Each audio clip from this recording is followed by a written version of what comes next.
தேவைப்படும் பொழுது அந்த ஏர்போர்ட்ல மதுரை வரத்துக்கு முன்னாடி அந்த ஏர்போர்ட் தேவைப்படும் பொழுது பிரஸ் வந்து அவரே சந்தித்தாரு. ஒரு நிமிஷம். அதாவது எனக்கு ஒண்ணுமே புரியல.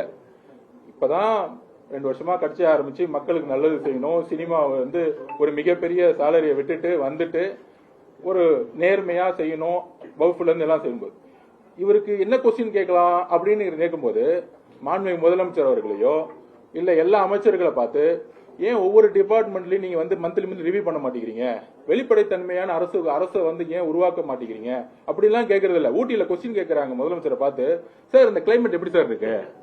என்ன அழகான கொஸ்டின். ரைடு போயிட்டு இருக்கு, வகுப்பு பிரச்சனை இருக்கு, வடகாடுல மக்கள் மண்டை உடஞ்சி ஒவ்வொருத்தரும் ஹாஸ்பிட்டல் அட்மிட் ஆகிட்டு இருக்கான்.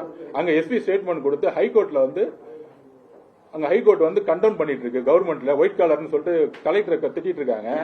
ஆனா உங்க மீடியா நண்பர்கள் என்னமா சொல்றாங்க, சார் ஊட்டி கிளைமேட் எப்படி சார் இருக்கு, அப்புறம் இன்னும் நிறைய திட்டங்கள் கொண்டு வருவீங்களா சார்? என்ன திட்டம், ஏது திட்டம், அதெல்லாம் கிடையாது. நிறைய திட்டங்கள், அவரும் நிறைய திட்டங்கள் நாங்க கொண்டு வருவோம். அடுத்து சார் நெக்ஸ்ட் விசிட் எப்படி சார் வருவீங்க ஊட்டிக்கு?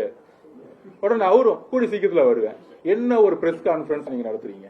ஆனா வரதுக்கு முன்னாடி எங்களை பார்த்து இவ்வளவு கொஸ்டின்ஸ், என்ன பண்ண போறீங்க, என்ன செய்ய போறீங்க, எப்ப மீடியா தோழர் நல்லது செய்ய வரோம்.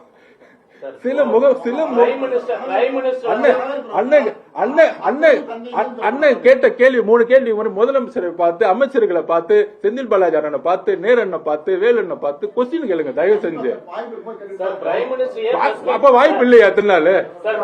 ஒரு நிமிஷம். அப்ப உங்களுக்கு வாய்ப்பு இல்லையா? உங்களுக்கு வாய்ப்பு கேட்கல. எந்த சேனல் நீங்க? எந்த சேனல் அண்ணன்? உங்களுக்கு வாய்ப்பு கிடைக்காம இருக்குமா புதிய தலைமுறைக்கு?